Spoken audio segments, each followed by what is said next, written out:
Hello, hello, hello, everybody, and welcome, welcome, welcome to the Mary D Talk Show. I know text and email didn't go out this time, unfortunately. I had some technical difficulties, so I will be back in the system again and going. It's starting next Monday or starting this coming weekend. I'll say that much. But these things happen. That's all I can say. Hi, Nanette. Good to see you. Always good to see you, Nanette.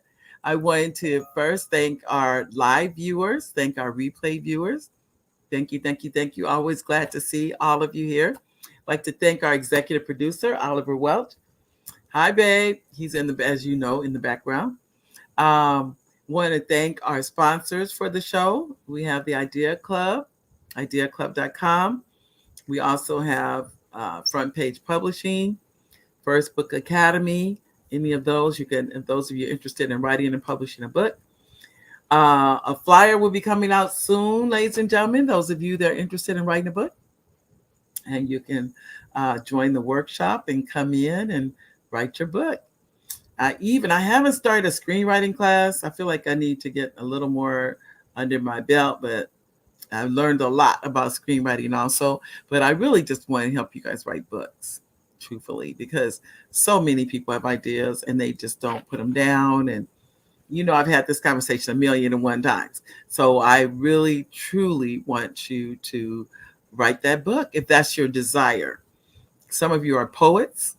You want to get that book out. You want it, whatever it is you want to do. That I would highly. I'm writing this down because I forget about the poets. Some of you are excellent poets, so don't sleep on that. You want to get that done too. So now I want to make sure I say to each and every one of you what we're going to talk about today.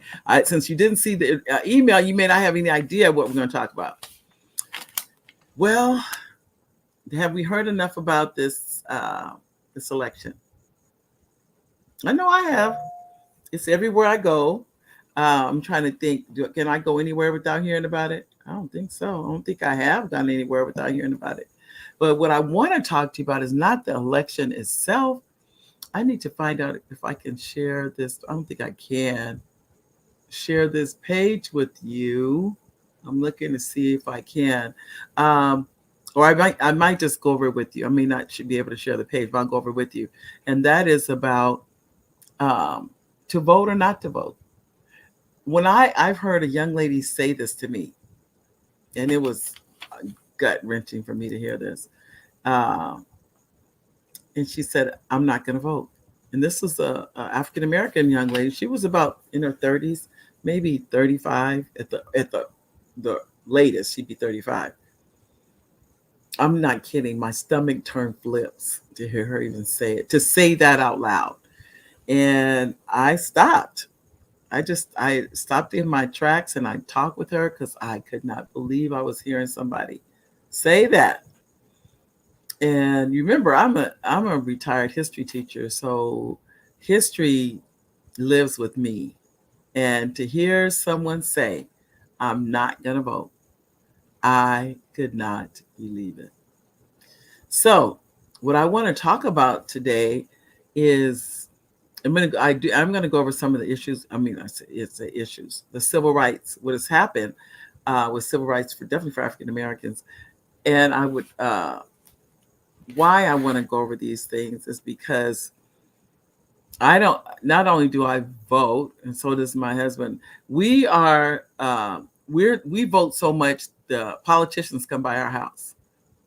They know they have two voters in that house that don't miss. And so those of you that you may or may not know, when you vote, I know if you go in and the voter rolls, you sign your name, and you get your ballot.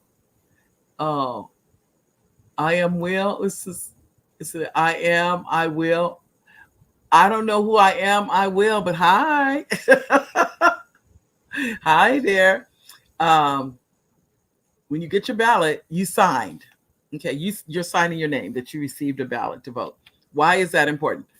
Okay, the parties get that list. Now they may not. And I think they get the list. They probably get the list itself. It probably is public information. I don't know that part, so don't quote me on that. But I can tell you this: they get a list. Oh, Janie. Oh, hi, Janie. I haven't seen you in so long, Janie. I haven't heard you. I think I heard you on one of the shows. I mean, one of the calls. Hi, Janie. So, um, why is that important that they get that list? Because I'm going to tell you why, ladies and gentlemen. That list shows not only who votes, how often do they vote. Like I said, they stop by our house. And I know when they come, I'm thinking to myself, I know why they're coming. They're not coming because they're in love with us. I mean, they're coming because they know two people vote. So I totally get it. I totally understand. We are a voting household. And so that makes them, I'm gonna be honest, these are local elections. I promise you the president does not come to our house. I will tell you that much. At least I haven't seen him. So I will say that. But I will tell you this: the local elections, yes, we are stopped. Not only do we vote so consistently, it's like we need to go talk to these people because they make a point to get that ballot in. And they make a point to come by. So I would say, and those of you say, well, I've never seen anybody come by my house or anything like that. And I can't tell you what you do or you don't. I just tell you what we've experienced on more than one occasion. Let me say that. I'm not saying somebody just comes by every now and then or something like that. If there's an election, they come in. They can make one stop. They know two people in that household. If you vote consistently, they will probably stop by your household and pay you a visit. And all they do is just want to do what I call the eyeball. They eyeball to eyeball. That's really what it is. So I wanted to talk with you today, ladies and gentlemen, about the importance of voting and why. And before I do, I see Nanette. Nanette says, same in your household, Mary. Myself and my daughter, Nicolette, millennial, do not miss an opportunity to vote. I can't stress this enough, as I know many of you already know, but I have to say this. Somebody died, people. Think about just the thought of that. The thought that somebody gave their life just so they gave their life. They didn't even know me. They didn't know you. They know me. They know, but they still thought enough that that's the power of that vote. That's the power of it. That they gave their life so that we would be able to vote.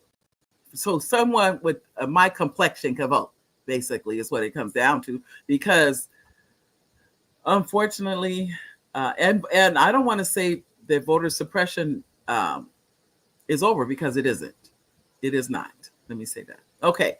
Nanette, you said your daughter, you said my daughter had to vote, had 2 voting cycles while she was attending college. She had problems with her voter registration, and we worked to make sure she didn't vote. So in other words, she could have voted at college or at home. I think that's what you're saying. So you guys got it. So she'd only vote in one place and not vote in 2. Thank you. And the next one, and those of you coming on later, I do apologize, as I mentioned to everyone that came on earlier. Technical difficulties. This is the first time in 4 years that the email and the text didn't go out. First time. I'm still disappointed though, because I just, as you know, well, you guys have noticed the emails. You guys haven't had any emails in about a week. I'm laughing. It is so funny when I don't send emails out and I get, are you okay? I get text messages.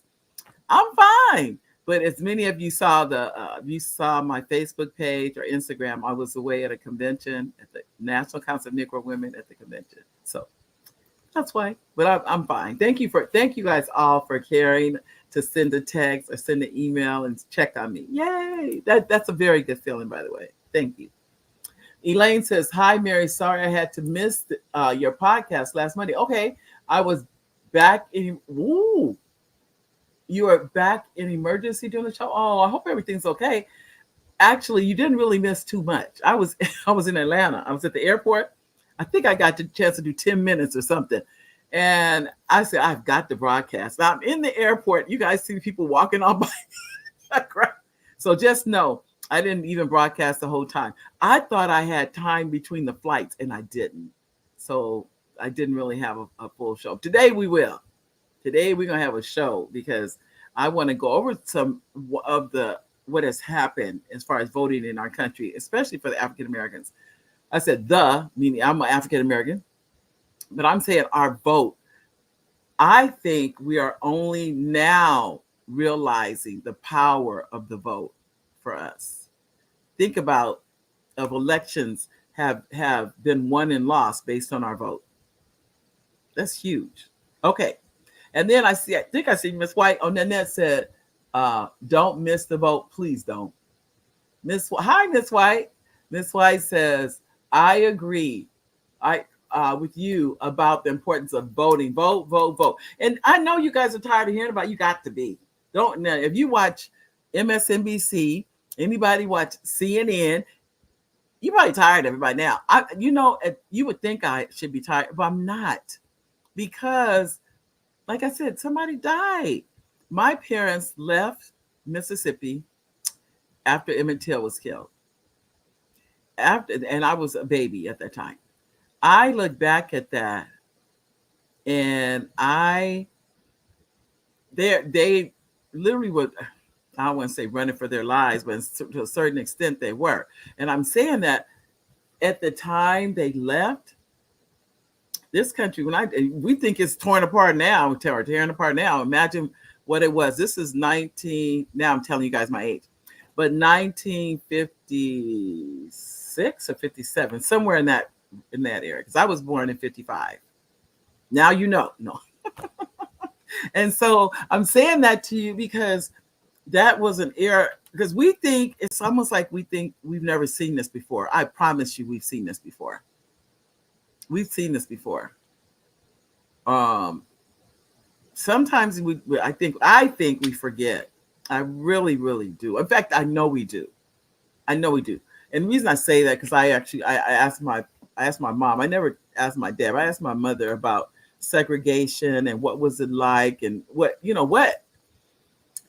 She started tearing up and crying. I said, "Oh my goodness." She said, "I can't talk about it." She goes, "I don't." These were the words told to me by somebody who lived it. She said, "I don't care what your book says.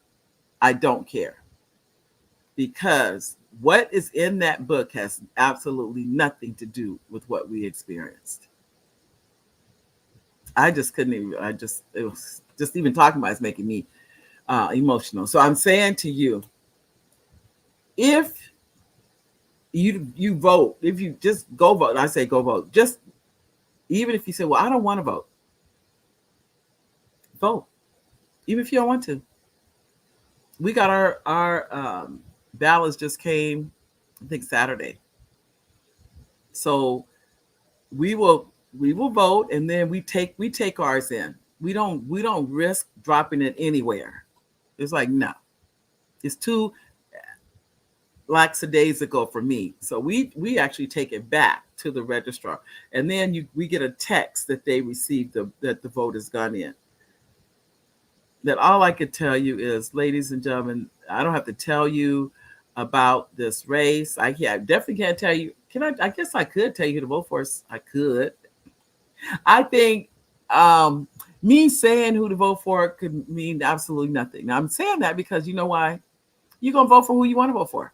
So me saying, "Oh, you need to vote for this person," what good is that? You can make a decision about that for yourself. All I'm asking you to do is make sure you vote. That's all. Okay. See, Nanette, hold on. I'm gonna put you up there. I'm gonna actually take me out for a second.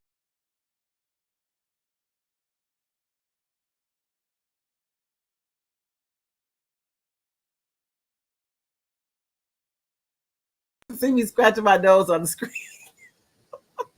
Okay. It says, Nanette, my father and mother were first generation to vote as adults, primarily because my parents had access to the military in the mid 1940s. They have to be some of the first. It had to be. That's impressive. That's impressive. So I can tell you, I'm going to read some things to you, ladies and gentlemen, because you know how I am. I'm going to pull up some history that you may, and let me say this, I'm not assuming you don't know. You may know all of these things I'm talking about, which is fine. But this is what I've learned. We all need to be reminded. There's nobody here that does, including me, that does not need to be reminded. I wish I could put this up so you could see it, but I can tell you what I don't think I can put it in the, well, I can tell you where this is coming from is CNN Politics. So if you want to go back and read it for yourself, you can. I Googled, I put in, I think I put in voter suppression, and this is what I got. America's long history of Black voter suppression. Think about what this is saying. It's not saying it happened now. This is saying America's long history of Black voter suppression. A timeline of new and old efforts to limit the political power of Black Americans and other voters of color. This is by Brandon Tinsley. He's an analyst. It says, we are witnessing right now a massive and unabashed assault on voting rights, unlike anything we've seen since the Jim Crow era. This is Jim Crow in new clothes. This was newly elected Georgia Democratic Senator Ralph Warnock, given his maiden floor speech in March. His focus on the past, on how racial hierarchies persist, makes good sense. As of March 24th, lawmakers in 47 states have introduced more than 360 bills. Think about what I'm saying. As of, I'm going to say this again, March 24th, lawmakers in 47 states have introduced more than 360 bills this year with provisions that restrict voting access, according to New York University School of Law's Brennan Center for Justice. For a rough comparison, the Brennan Center's tally in early February of 2020 identified 35 restrictive bills in 15 states. Now there's 360. Now I don't know if they passed or they were introduced. Now I don't know the other part of it, but I just wanted to make sure you knew that part. Much of this legislative blitz, which follows Joe Biden's victory over Donald Trump in the November presidential election, disproportionately targets voters of color, in particular Black voters, who played a critical role in winning both the White House and the U.S. Senate for Democrats. The current assault on participatory democracy is consistent with a long U.S. history of political, match nations, intending to ensure power for white men and keep it at a distance for everyone else, most especially Black Americans. The timeline below lays out some important dates in this history, as well as dates that mark significant advancements in voting rights. So let me go back real quick and see if there's any questions, because I haven't even gotten to, it's going to talk about the Reconstruction era. And this says, Janie, she says, yes, if you don't vote, you are automatically giving the other person a vote, no matter who you vote for. Tell it, Janie. That's exactly right. People think not voting is they just sat by the wayside. Not voting is voting. I'll say it again, ladies and gentlemen, as they say for the peanut gallery, not voting is voting. Don't ever think not voting is, I just didn't vote. No, you voted. You voted. If you are a U.S. citizen, you can vote. That's it. And 18. You have to be 18 before the day of the election. You can vote. Now, you can pre-register to vote if you are 16 and 17. So when you turn 18, you're automatically registered to vote. And I believe you can vote at you can register at the Department of Motor Vehicles also. Don't quote me. Don't quote me. I think you can though. So, but I can tell you for a fact they have I'll speak for Riverside County. You can go to the Register of Voters. It is in Moreno Valley. I forget what street it's on, but just Google it. Register of Voters. It's right there. The voter registration is right there. But and I know Oliver. He's is he that goes to the poll worker. So he I stay home and watch how the returns are coming. But still, that's it. He's doing his, I call it his civic duty because he likes doing that. But I would, if anybody here, if you're retired or you want to work that day, from what I understand, I think they're still accepting poll workers. If you can just give them a call, whatever county you live in, wherever you live, that's where you would go. Okay, Nanette says 360 bills. This can be traced back to the 2013 SCOTUS dismantling the 1965 Voting Rights Act. Oh, I haven't finished yet. Reconstruction era. This year's between the this year's not this year's the years between 1963 and 1863 and 1877 saw tremendous gains for Black Americans, including the ratification of the 13th, 14th, and 15th Amendments. But the period was also turbulent, shaped by political violence aimed at reestablishing white authority. I'll read it again because I kind of messed that up a little bit. I'm going to read it again. The years between 1863 and 1877 saw tremendous gains for African Americans, including the ratification of the 13th, 14th, and 15th Amendments. But the period was also turbulent, shaped by political violence aimed at reestablishing white authority. Now, Reconstruction begins December of 1863. According to Columbia University history professor Eric Forner, the Reconstruction era began more than a year before the end of the Civil War, when Abraham Lincoln, the country's first Republican president, announced a plan to establish governments in the South loyal to the Union. These governments backed legislation guaranteeing Black Americans' rights and were vehemently opposed by the counter-revolutionary redemption movement that swept the South. April the 9th of 1865, the Civil War effectively ends. At the Battle of Appomattox, I don't know if I said that right, Courthouse in Virginia, Confederate Army General Robert E. Lee surrendered to Union Army General Ulysses S. Grant for all practical purposes, ending 4 years of war. I wish I could show you guys this, but don't remember, you go to CNN Politics and you can just Google that. You can read everything I'm reading to you. December the 6th of 1865, the 13th Amendment is ratified, the first of the three Reconstruction Amendments. The 13th Amendment ended slavery within the United States or any place subject to their jurisdiction.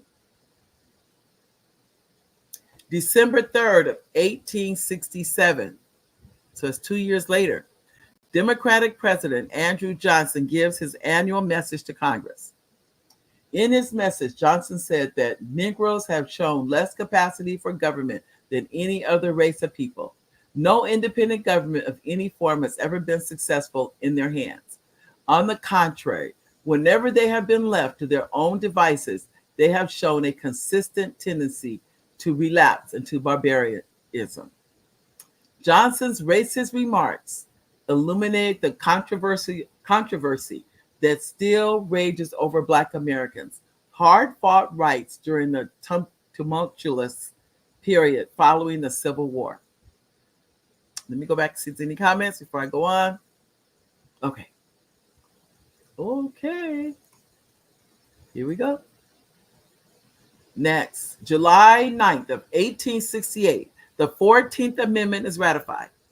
The second of the three Reconstruction Amendments. The 14th Amendment extended citizenship to all persons born or naturalized in the United States and also secured all citizenship equal protection under the laws. All citizens, equal protection under the laws.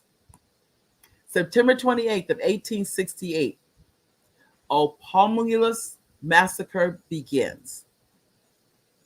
Over the course of about 2 weeks, white men in Opelousas, a city of St. Landry Parish in Louisiana, killed about 250 people, mostly Black Americans. The goal was to suppress turnout among Black voters and anyone who supported Reconstruction efforts. Earlier that year, Louisiana voters had ratified a state constitution that enfranchised Black men. Many of you probably already know Black men received the right to vote 50 years before white women did. March 3rd of 1870, the 15th Amendment is ratified. The third of the three Reconstruction Amendments, the 15th Amendment prohibited states from taking away the right to vote on account of race, color, or previous condition of servitude. But states could still impose voter qualifications, and in time, many former Confederate states did exactly that. Let me go back. Oh. Then that said December 3rd of 1867. I don't know that. I'm sure that you have to tell me what that was. No. Was that I have April 13th. Okay. Now, this is Grant, Republican President Ulysses S. Grant signs the Electoral Commission Act. Shortly before Grant left office, an electoral commission was created to settle the dispute of 1876 presidential election between Republican Rutherford B. Hayes and Democrat Samuel J. Tilden. Democrats agreed to give Hayes the presidency on the understanding that the federal government would remove its troops from the former Confederate states. This compromise, or as some historians have it, betrayal, marked the end of Reconstruction. The phrase that begins in 1877 was inaugurated by the abandonment of the Negro as a ward of the nation. Historian C. Van Woodward writes in his 1955 book, The Strange Career of Jim Crow. The reign of Jim Crow. Around the turn of the 20th century, Southern lawmakers, aware of the fact that they couldn't explicitly disenfranchise Black voters, began to impose an elaborate mix of, among other things, registration requirements, poll taxes, literacy tests, and understanding clauses designed to underpin a new racial regime. August 12th of 1890, Mississippi Constitutional Convention begins. Delegates convene to rewrite Mississippi's constitution to skirt the 15th Amendment and functionally disenfranchise Black voters. Adopted on November 1st, the Constitution achieved the delegates' chief aim through instituting mechanisms including poll tax and literacy tax. One of the state constitution's framers, Democrat James K. Bardam, who would go on to become governor and a U.S. senator, saw no need to hide his disdain for Black Americans. Mississippi's Constitutional Convention of 1890 was held for no other purpose than to eliminate the Negro from politics, he once said. In time, other states across the South took a cue from Mississippi.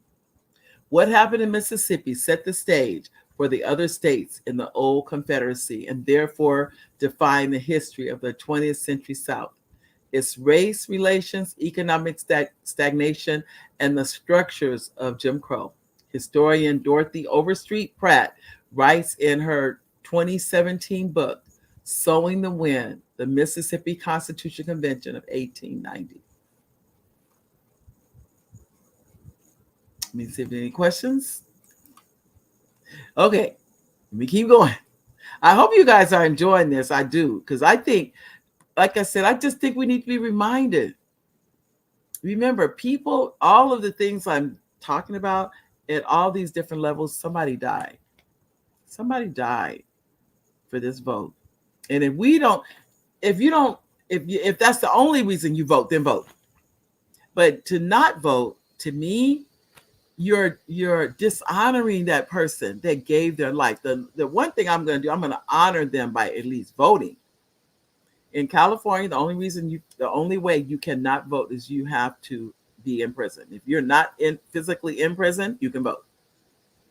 Even if you have a felony, if you're under parole, if you're under probation, that's the only criteria to keep you from voting. Is if you're a U.S. citizen and you're incarcerated, then you would not be able to vote. That's basically it. And you're over 18. I'm sorry. So you have to be over 18, a U.S. citizen, and not be incarcerated. That's it. Okay. Wilmington Massacre. In Wilmington, North Carolina, a white mob ejected a legitimately seated biracial government and installed white supremacists. Reading from the so-called White Declaration of Independence, the day before the assault, Democrat Alfred Waddell, the mob's leader, said, "We will no longer be ruled and will never again be ruled by men of African origin." As many as 60 people were killed. The massacre pulled into focus the kind of revanchness, I cannot pronounce the word, violence that loomed over Black Americans in the Jim Crow South. And many of you are on the email list. I sent an email out. It's been about 3 years now. And it lists, I haven't sent it out in a while. It lists 20 massacres by African Americans on U.S. soil. That as a history teacher, I didn't even know. When I looked at it, I cried.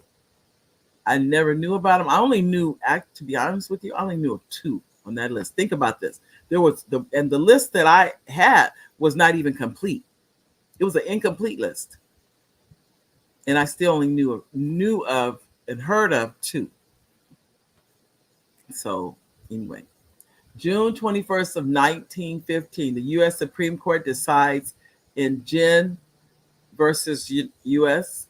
Versus United States, the decision, joined by all 8 justices who participated in the case, found that Oklahoma's grandfather clause exemption to literacy tests violated the 15th Amendment.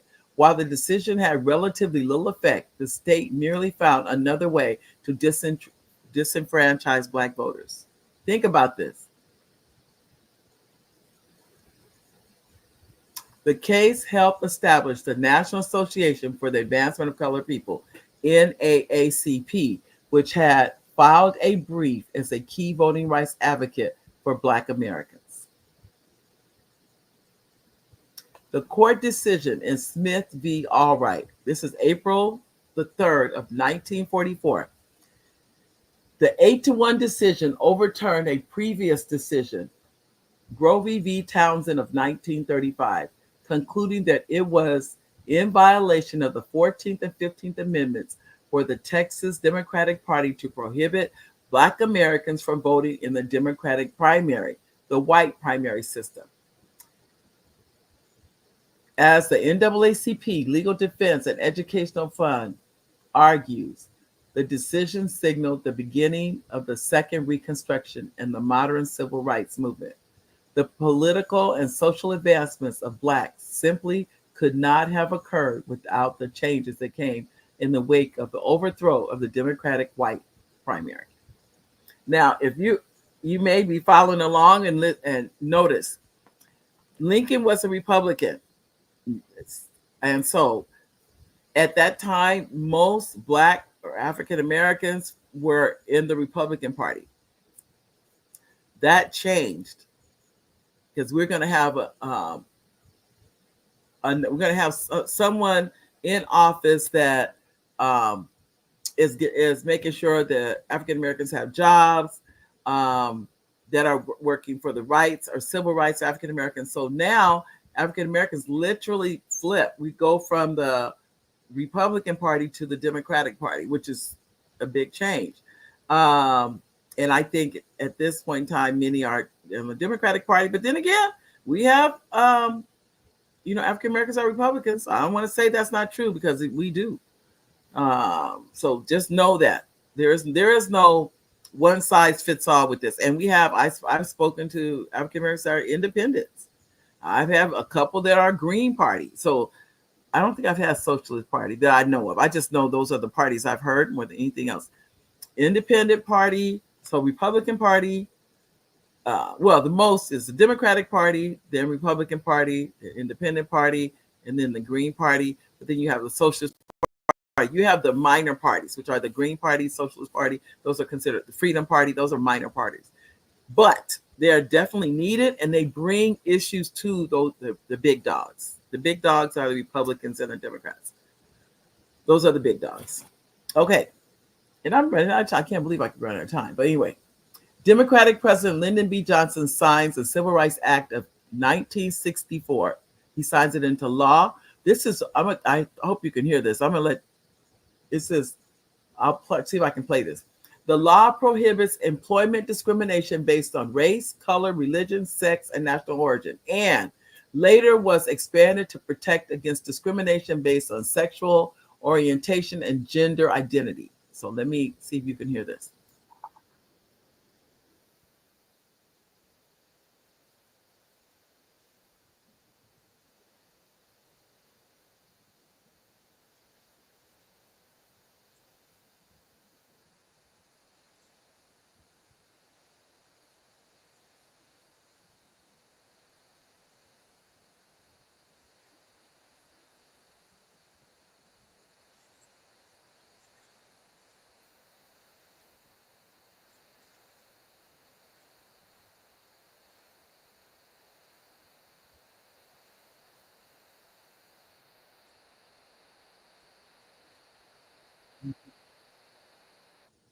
I hope you guys can hear that.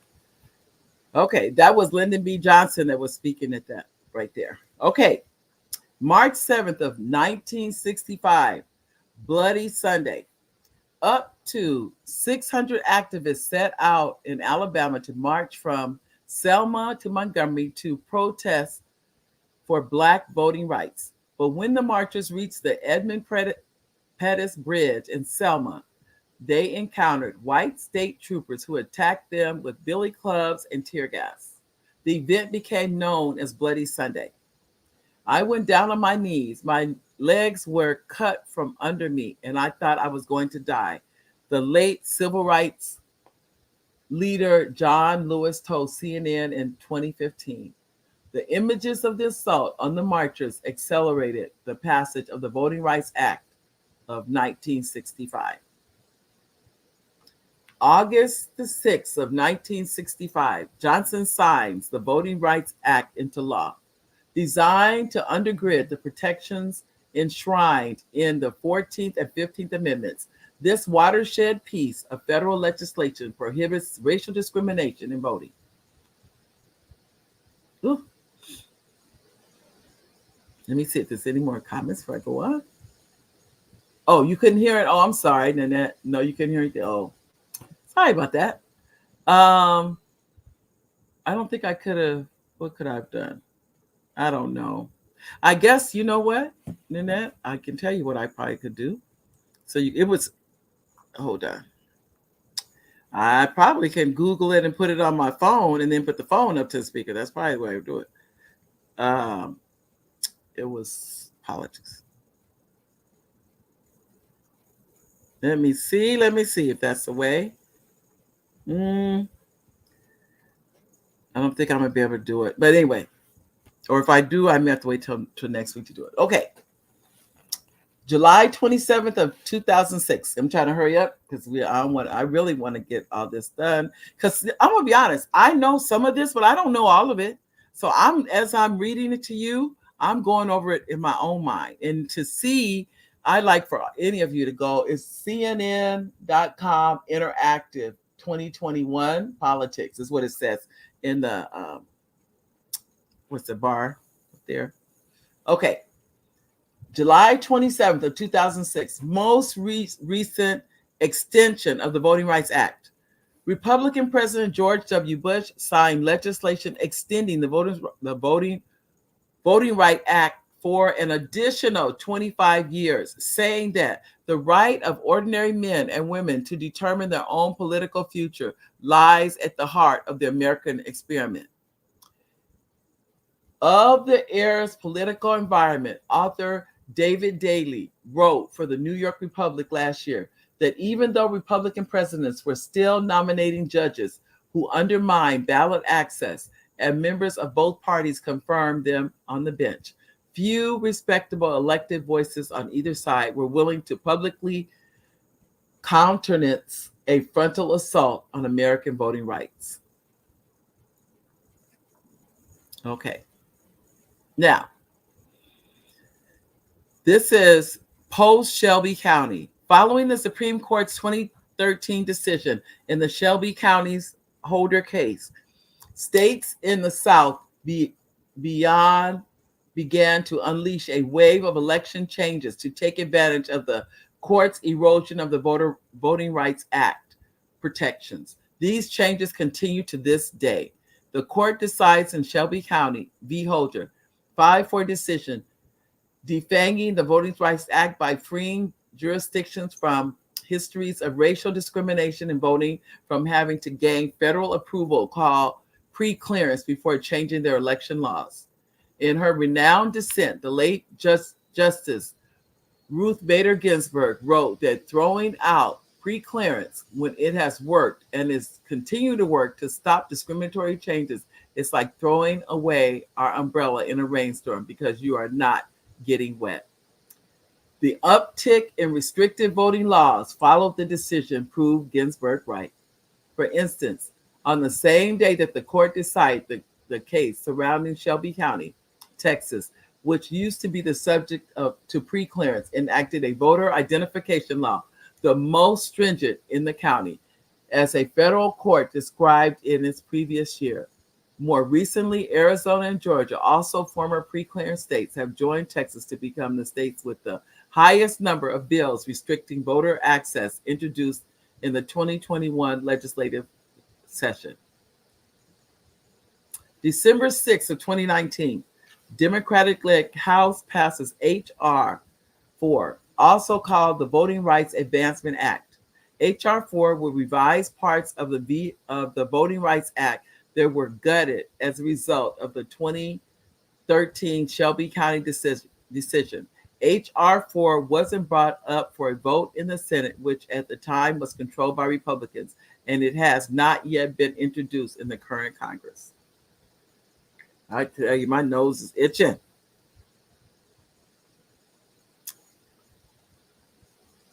This is November 7th of 2020.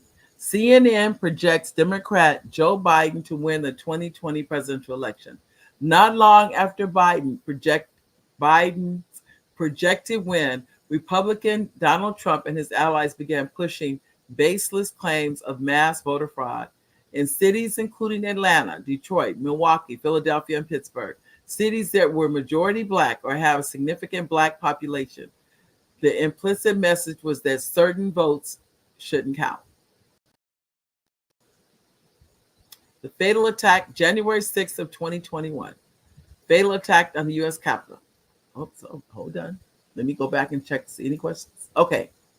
Oh, you can't hear me? Oh, okay. That's what I think. Can you hear me now? I hope you guys, hold on. I hope you can hear me now. I have it all the way up. I hope you guys can hear me. Okay. It says, the fatal attack on the U.S. Capitol. At Trump's extortation, a Confederate flag-waving mob laid siege to the U.S. Capitol. Rioters sought to overturn Biden's victory in the November election. Observers pointed out how the attack echoed previous instances of white backlash to racial equity, given the pivotal role that Black voters played in the 2020 contest and the prevalence of white supremacist and extremist symbols among the rioters. That same day, Ralph Warnock and Jon Ossoff, both Democrats, were declared the winners in the Georgia's January 5th runoff elections. Many historians argue that Georgia's runoff system was created as a means of diluting Black political power. Okay, this I can't turn this one on because I know you guys can't hear it. So I'm trying to think how I'm gonna do this. I'll read this is January 7th of 2021. Georgia's Republican House Speaker David Ralston comments on election integrity in press conference. Ralston said that he is certain that election reform will take center stage in the upcoming legislative session, and he announced that he'd be appointing a special election integrity committee to examine Georgia's election laws. In addition, Ralston signaled a readiness to consider taking the elections function out of the Secretary of State's office. Recall that Georgia's Secretary of State, Brad Raffensperger, a Republican, repeatedly disputed Trump's baseless claims of mass voter fraud in the Peach State. Almost done.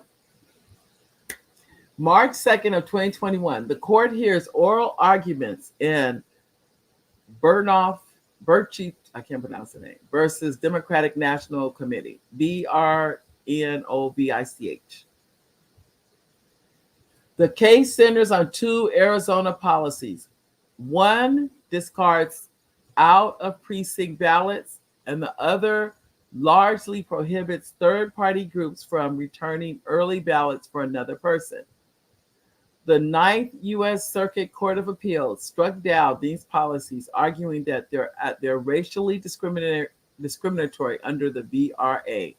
Many Republicans hope that the court will come to a different conclusion and thus open up the possibility of more restrictive voting laws nationwide.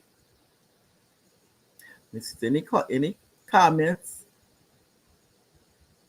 Thank you, babe. Oliver says, I can hear you. Oh, you can hear me now. Thank you, Nell. Hi, Nell. Okay.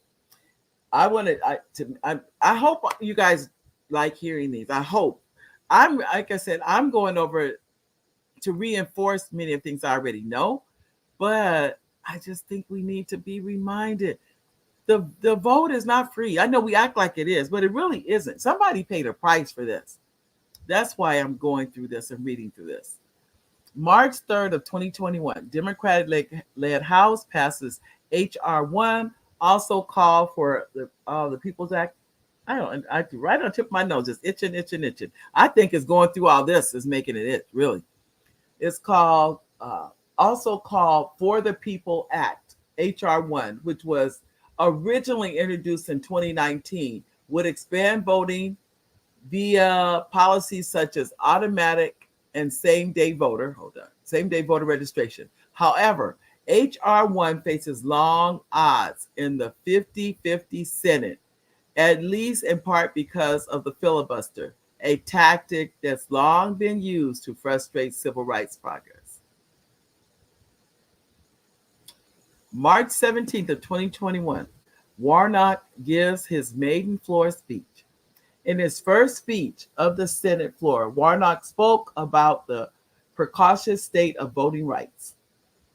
We are witnessing right now a massive and unabashed assault on voting rights, unlike anything we've ever seen since the Jim Crow era. Since the Jim Crow era, he said, it is a contradiction to say that we must protect minority rights in the Senate while refusing to protect minority rights in the society. March 25th of 1921, Georgia Governor Brian Kemp, a Republican, signs an anti-voting bill's right into law. SB 202 imposes new voter identification requirements for absentee ballots, allows state officials to take over local election boards, curbs the use of ballot drop boxes, and makes it a crime for people who aren't poll workers to approach voters in line to give them food and water. Democrat Stacey Abrams, who founded Fair Fight after losing to Kemp in the 2018 Georgia gubernatorial race, a race choked with controversy, has been vocal in her opposition to Georgia Republicans' anti-democratic maneuvering. At a time when Georgia ranks as the worst state for COVID vaccination rates, Georgia Republicans instead are singularly focused on reviving Georgia's dark past of racist voting laws, Abrams said in a March statement.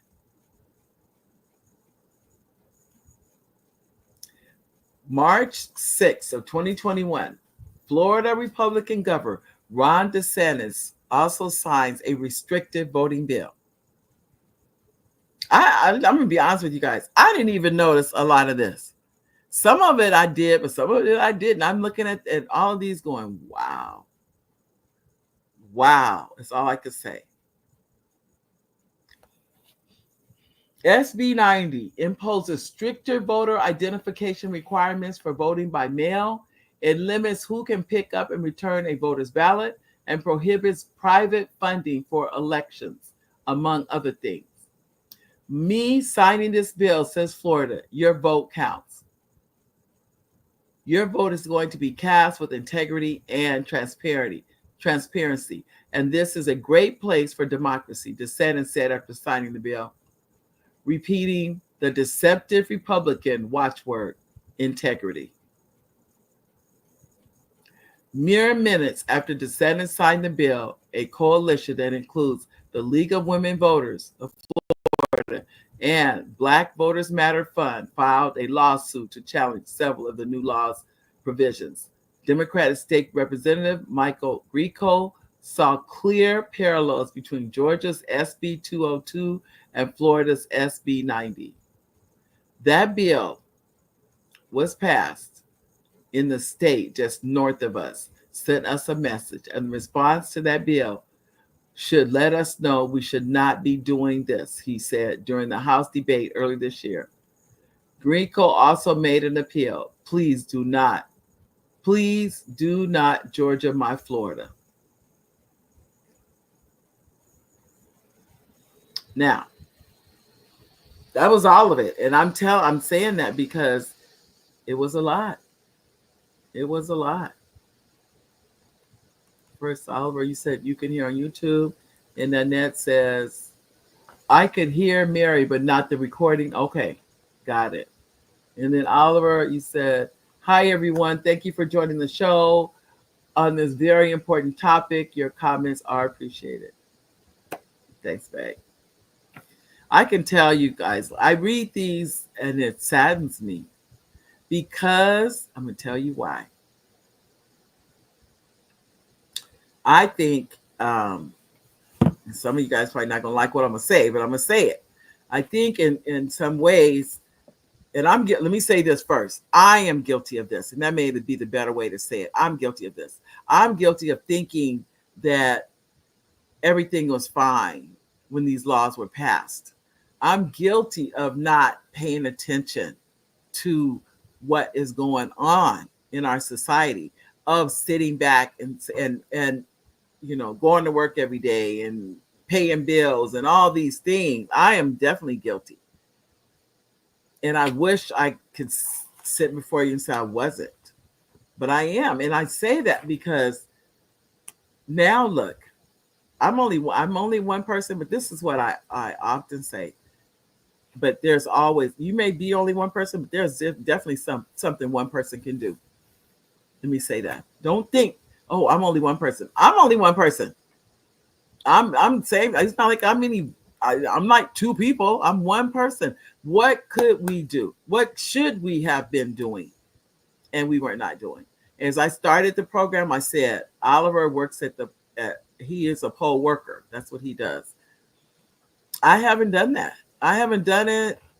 Like I said, I sit home and watch the returns. I don't know if that's good or bad or whatever, but I have to figure out where, other than the show, don't get me wrong, I feel like all the things I talked about today, that's fine, well, and good. But what now? What now? What can I do? What can I know those of you on the email, the uh, vote.gov to register. You can click that, go to that website. You can register to vote anywhere in the country from vote.gov. Anywhere. Everybody's listed. But I think, let me preface this. I think the deadline's October 21st. Now, let me tell you what happens after that. You can still register, but now your ballot is going to be, I think it's provisional, meaning you still get to vote, but it's not what they hold them is what I'm trying to say. But if you're registered before October 21st, then your vote, it counts, and that's the end of that. I would suggest you register as many people as you can. I have no idea how many people that the show has helped register. I would hope a lot, but I don't know. All I know, I can see how many people click the link, but I don't know when they click it. Are they registered, or they just want to see it? So I have no way of tracking that, to see how many people actually register. If you register one person, as far as I'm concerned, you've done well. Not you. I'm saying not just you. You're registered to vote, and if you register one more person other than you, as far as to me, just imagine if everybody just did that one thing. If everybody registered one person, that would change this country. It really would. Because some people don't register because they don't know where to go to register. And they've never registered. And registering is very simple, by the way. Because a few years ago, I did voter registration. So I know how simple it is to register. It's really simple. It really is. It's not a hard task at all. So I would encourage you to do that if you haven't already done it.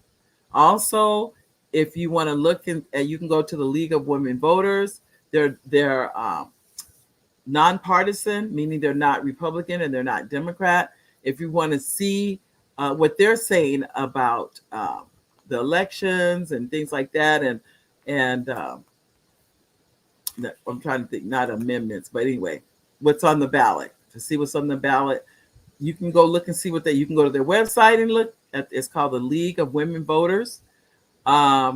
I think even Black Lives Matter, or what is it? Black Votes Matter.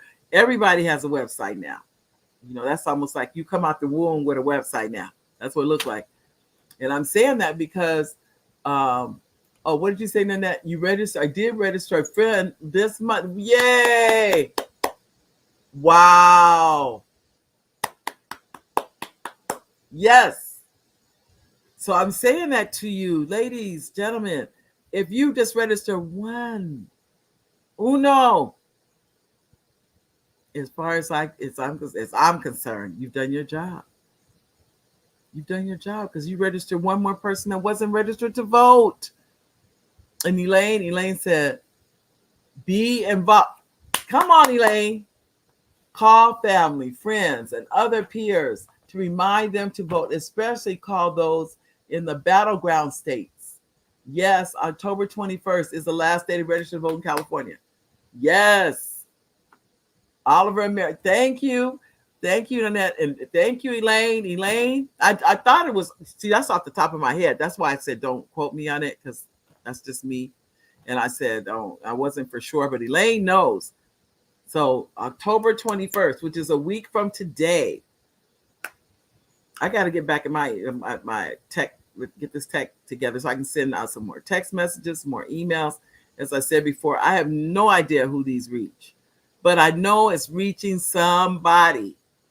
The list is just grown exponentially. So I know there's somebody that is reached. Oh, ladies and gentlemen, it is exactly 2 o'clock.